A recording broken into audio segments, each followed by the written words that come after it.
Welcome, everybody, to the Al-Masdar podcast. This is our second installation. I'm your host, Brad Blankenship, joined in the studio with my colleague, Brady Bernard. Today, we're joined with Norman Finkelstein. Norm, you've come under a lot of scrutiny for your statements against the Israeli government. Generally, do you think that there's a sense of servility present both in your field and in general amongst the academic community? No, not anymore. I don't know how familiar you are with the American scene, but things have changed dramatically over the last decade or so. The college campuses, probably the most active student political engagement is on Israel-Palestine, with Palestine being favored and Israel in very much disfavor on college campuses among students. Among faculty, most of the main humanities divisions which intersect with Palestine, beginning, of course, with Middle East studies, they're overwhelmingly supportive of the Palestinians. In fact, the evidence of that is, if you look on college campuses now, they have established all of these bogus disciplines and centers. So you'll have a center for the study of anti-Semitism, or you'll have this discipline called Israel Studies, or you'll have this discipline called Holocaust Studies. The reason all of these things have been concocted is because the Israel cause has lost out in the mainstream established disciplines. So wealthy Jews are called upon by, say, the Hillels, the B'nai B'rith, are called upon, can you give us money so we can establish an Israel Studies program or a center for the study of the Holocaust? And so these billionaire Jews cough up the money, and these centers are established, but they're testament to the fact that in the mainstream of college life, Israel's stock has plummeted in the last decade. Mm-hmm. You kind of in your own work and the whole famous discourse between you and Alan Dershowitz, there certainly was, I think anybody familiar with that knows that there was a certain bias for his side against yours. What's the bias on his side? There was a vendetta, or as Professor Chomsky put it, he launched a jihad against me because I exposed him in a way that he's not accustomed to. He is accustomed to either being thrown softball questions by sympathetic interviewers or people who defer to him because of his Harvard pedigree, or they are afraid of him because he is known to be very vindictive. And I did not fall under any of those categories. I wasn't a softball pitcher. I wasn't going to defer to his Harvard pedigree, and I wasn't going to be afraid of him. And so he was not prepared by what happened, but when it did happen, he launched a vendetta against me in order to exact revenge, and in part, he succeeded. So that was more of a personal battle rather than one on the issue? Yeah, I would say it had a large personal element to it. I met him recently at an Indian restaurant, and he commented that after what I said about him on the program, he said, "What did you expect me to do?" Which was actually, on his part, was an honest response. He wasn't even claiming that what he was saying about me was true. He was effectively saying that in retaliation for having said those things on the radio program, what did he expect except that he would launch a relentless campaign to destroy you? Right, and you've kind of I've heard you say you kind of draw that back to his lawyer background. No, I think he was unprepared for it.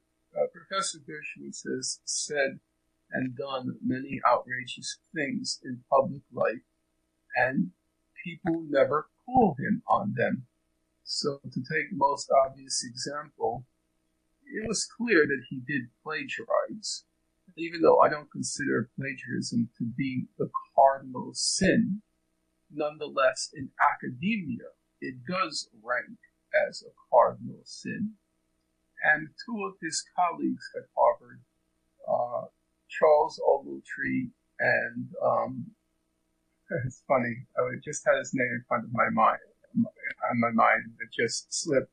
Ogletree and Lawrence Tribe, at the same time as him, they were also accused of plagiarism. They had to pay some small consequence. We don't know what it is. Harvard kept it a secret, but they had to pay some consequence, some price. He never pays any price. He is accustomed to going his merry way, lying to the left of him, lying to the right of him, into the valley of the television set. He lies uninterruptedly, but he never pays the price. But I did kind of, at least among a certain cult following of mine, who seems to watch that particular interview every Saturday night. Like in New York, they used to show the Rocky Horror Picture Show every Saturday night for cult followers. He did get embarrassed by it. He suffered some small price. He paid some small price, and he was determined to get even. You mentioned that he wasn't prepared, and kind of similar to you, whenever I've seen Dershowitz talk to Chomsky, for example, in their debates, those seem to degrade kind of into personal attacks. He'll say something along the lines of, oh, well, here in Planet Chomsky, he just expects you to take what he says for granted. The difference between myself and Professor Chomsky, and Dershowitz has always said he will debate Chomsky still, but he won't debate me. The difference is twofold. One is a personal element. Dershowitz obviously deeply envies Chomsky because he's of that tradition, the Jewish tradition, where there is nothing more revered than the Jewish scholar. The equivalent of the rabbi, but in the secular world, is the Jewish scholar. And Chomsky clearly he ranks as the one of, if not the most eminent intellectuals in the world today. So Dershowitz envies that position of him, and if he debates him, it's as if to confer on him, meaning Dershowitz, the status of being Chomsky's equal. I obviously don't occupy the same space as the rarefied space of Professor Chomsky, so debating me is just a step down for him, meaning Dershowitz, so he won't do it. The second reason is it's the Chomsky style. Chomsky can be attacked from the left and from the right, and he will always stay on the pavement. He will never walk into the gutter. I am of a different sort. If you want to go into the gutter with me, I'll go into the gutter with you. I'm going to come back, I'm going to come back swinging, and you're not going to get away with it. So even though Dershowitz will use the Planet Chomsky locution and Chomsky won't respond, I will respond. And Dershowitz knows I'll respond. Yeah, there was one debate between him and Chomsky I saw, it was a couple of years ago actually, and he was making these bombastic claims against Chomsky, and Chomsky pretty much told him, hey, just just email me after this, and I'll just send you my sources, which he keeps up pretty well with that. So what did you mean by going through the gutter?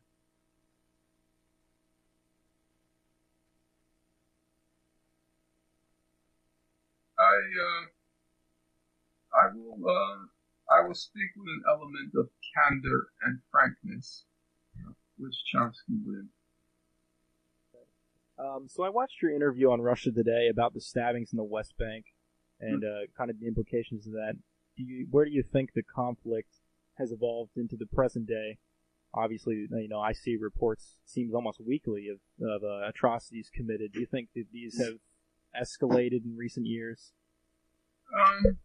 No, there's been one ongoing atrocity in Gaza, for sure. And at some point in the future, I think what was done and continues to be done to the people of Gaza will actually mortify humanity if it's remembered.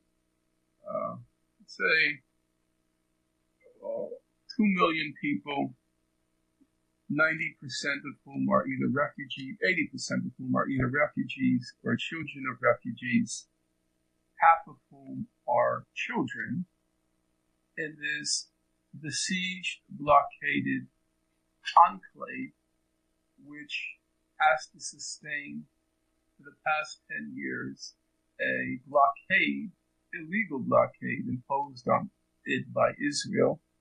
And then periodically, this period has been punctuated by these murderous massacres, which actually you have an inverse ratio.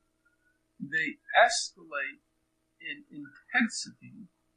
So take, for example, the last Israeli assault on Gaza. In Operation Cast Lead in 2008-9, 6,300 homes were destroyed. During Operation Protective Edge in July-August 2014, 19,000 homes were completely destroyed. And if you look at all the other basic indices, the picture is roughly the same that what happened in Gaza. I think in Operation Cast Lead, 350 children were killed. Operation Protective Edge, 550 children were killed. So the massacre that periodically punctuates this illegal, immoral, inhuman blockade, the massacres escalate in intensity, but the international community has become so inured to them and to the lunatic prime minister of the state of Israel that the actual media coverage and media fallout has significantly diminished. If you recall after Operation Cast Lead in 2008-9, there were literally hundreds, and that's literally the case, hundreds of human rights reports that were published. And then there was the huge hue and cry over the Goldstone report, the report chaired by Richard Goldstone, the South African jurist, who's also Jewish. In the case of Protective Edge, there were barely any human rights reports published. Human Rights Watch published almost nothing. For Cast Lead in 2008-9, it published 7 reports. In this, almost nothing. The Human Rights Council, everyone knows the name Richard Goldstone. You couldn't even name, if I asked you, who was the person who chaired the Human Rights Council report on Protective Edge. Her name was Mary McGowan Davis. She's a complete non-entity. The report was absolute rubbish. It was just a complete disaster. It got no media coverage. So, in the case of Gaza, the massacres have escalated in intensity while the blockade continues in its daily brutality. The media coverage, however, has diminished significantly. In the case of the West Bank, between the use of the Palestinian Authority collaborators and a very clever strategy by the international community of buying off all the talent in the West Bank by setting them up in these NGOs in the Ramallah area.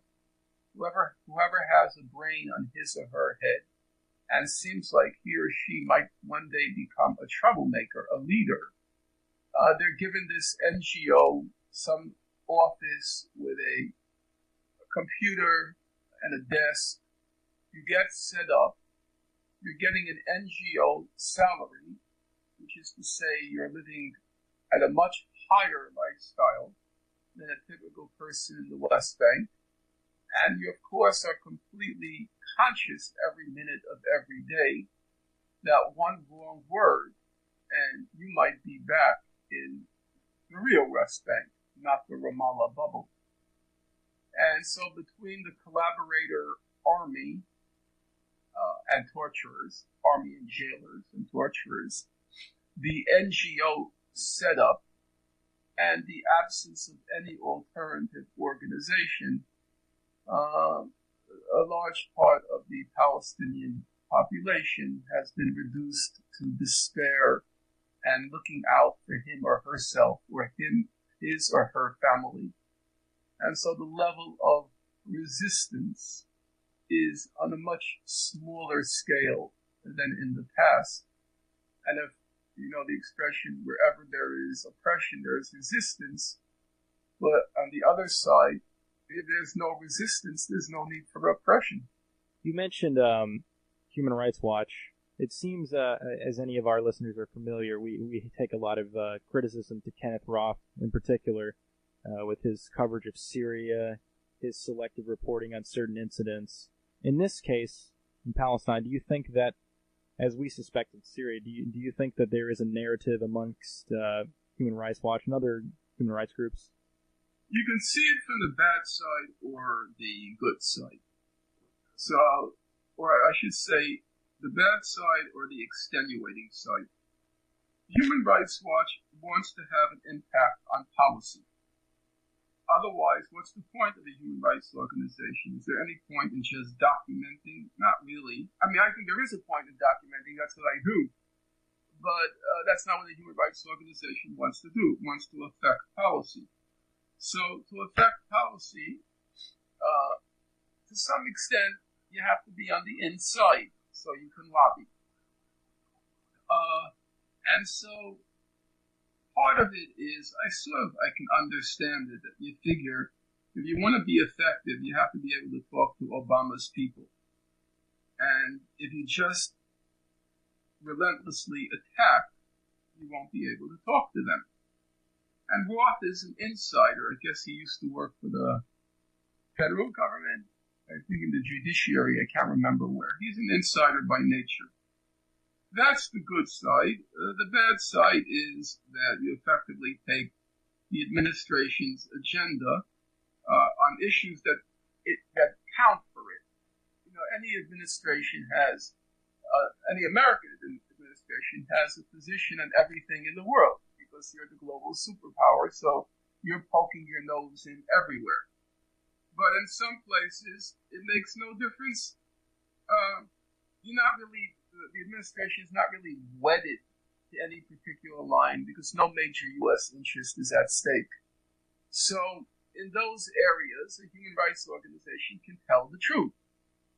But then there are areas where U.S. interests are at stake. For example, Syria. And then you have to, if you want to play that game, you have to tread very carefully. Human Rights Watch occasionally, I would say outright, I have to be careful about that. I don't know how much you read their reports, but I'll tell you this much. The reports are almost always factually accurate. Or if something is not factually accurate, you can see where they're stretching the facts. That's not the problem with these reports.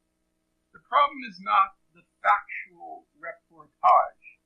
The problem is when you get to those legal interpretations. And that's where Roth enters the picture.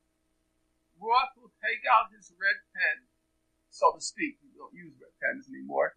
And he will start twisting and turning the law in such a way as to make it more palatable to the government, except in areas where the government has no real stake or interest. So there is some in Papua New Guinea, there is a rape or a murder or a political murder. They'll get the law right. They'll say this is a war crime. They'll get the facts right.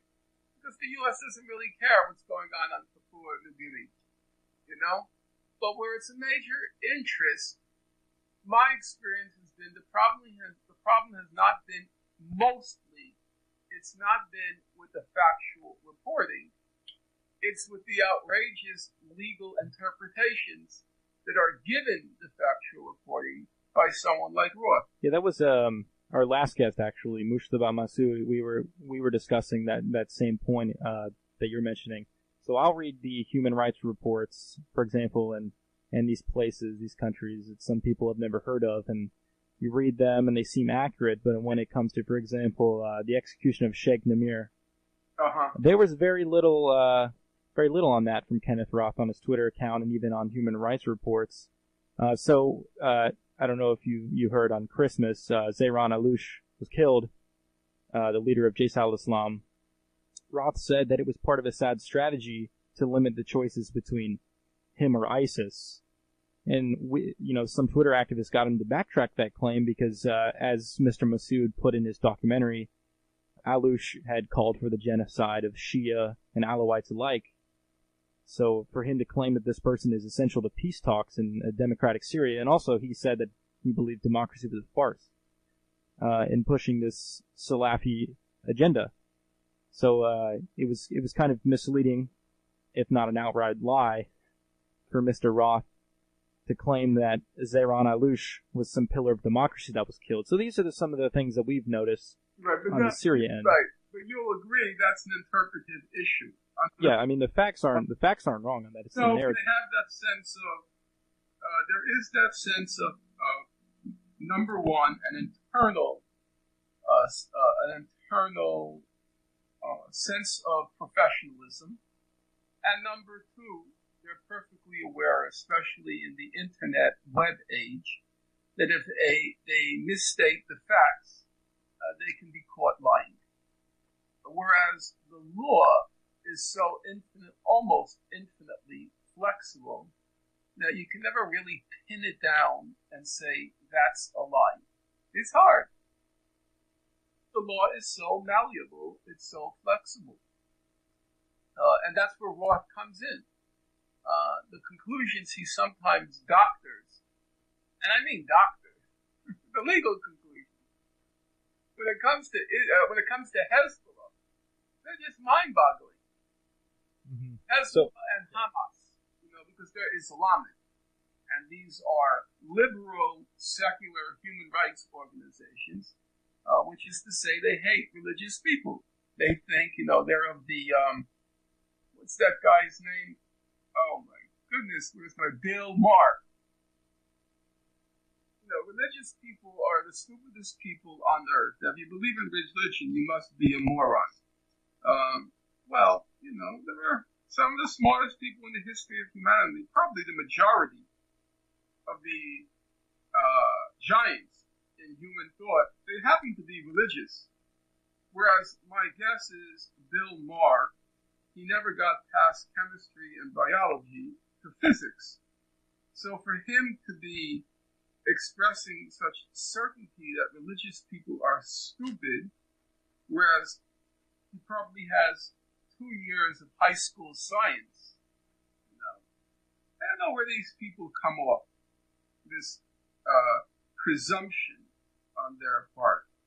But when it comes to Hezbollah and Hamas, the stuff they write is so ridiculous. I'm telling you, the legal stuff they come up with.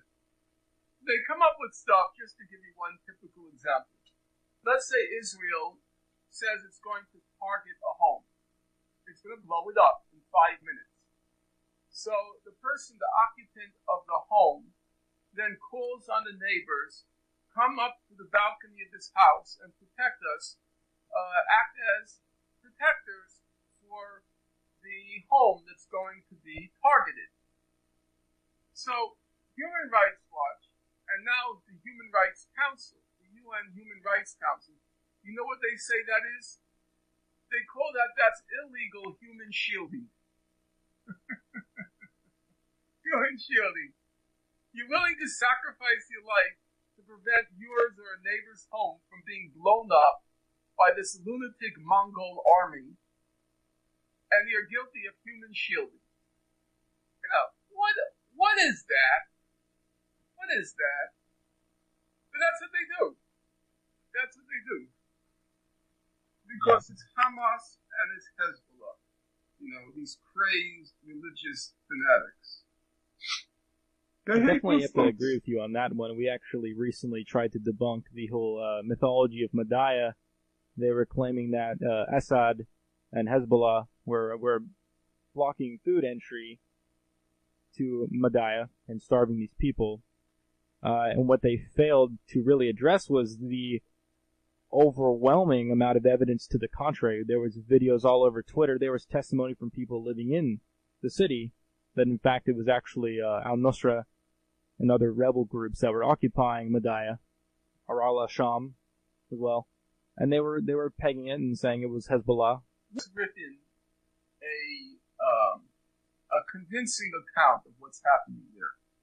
It's actually really hard to get to really pinpoint who it is. But I watched the story last night. Has Patrick Coburn commented on it? I know that Murad Gajdiv of RT has actually. Mm-hmm. RT, unfortunately, is not what I would call a trustworthy source. First of all, they have me on. Actually, they're the only ones that have me on, and I don't think that's going to last very long. But I watched MSNBC, right, and I watched their piece on it, claiming that Assad, the same narrative that's shared all over the Gulf states, both on the right and left of the United States, but they didn't have any comments from anybody that lived there. Well, I honestly don't know. I know that the Saudis are right now gunning for Nasrallah. Yeah. So they are, I think, pulling all the stoppers, buying off everybody in order to write stuff against Hezbollah. So I'm a little bit wary. There's this creep in London named Azam Tamimi. Yep, we know him. Yeah. And he's now gotten on the Saudi bandwagon. He's a complete lunatic, in my opinion. And now he's a lunatic for hire. So, they're all doing that now in order to get this Saudi money. Because basically, Nasrallah, who for years was very coy in his criticisms of Saudi, now has re-Christianed the Saudi Arabia, the Arabian Peninsula, because he says it's an illegal usurpation by a family of a country. Actually, even though I'm not in the habit of quoting Dershowitz, he did come up with one line which I have to admit I like. I suspect it's not his. He took it from somebody else, but I have to give credit where credit's due. He was once, somebody referred to the Gulf states once, and he said, those are not states. Those are family-owned gas stations. That is true. That is true. So you mentioned Nasrallah and Hezbollah. That's actually something I was going to segue into. Are you familiar with what happened in Damascus, where Samir Kuntar was killed by Israel? Yeah, and Kuntar is an interesting case because he's been completely demonized, whereas an Israeli intelligence person admitted when Kuntar was released. He admitted that all the claims against Kuntar were false. So he's been he was demonized again at his death.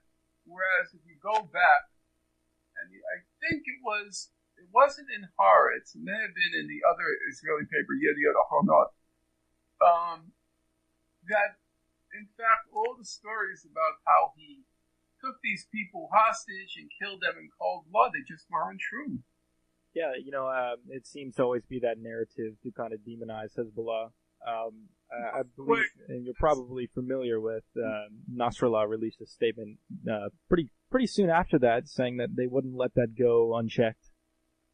Yeah, but he always issues those statements. There've been a number of high-level assassinations, and he always speaks about exacting revenge, but at his time and his place. So I wouldn't attach too much importance to that. So let me get your opinion on this. So you mentioned Hamas and Hezbollah. It seems that there's kind of a disconnect, especially from Hamas, with the axis of resistance. For a while there, Hamas kind of fell off of the axis of resistance, kind of to the disappointment of Iran, Syria, and Hezbollah, kind of trying to go their own direction. They never go in their own direction, unfortunately. They go where the money is. I mean, they're not in a position.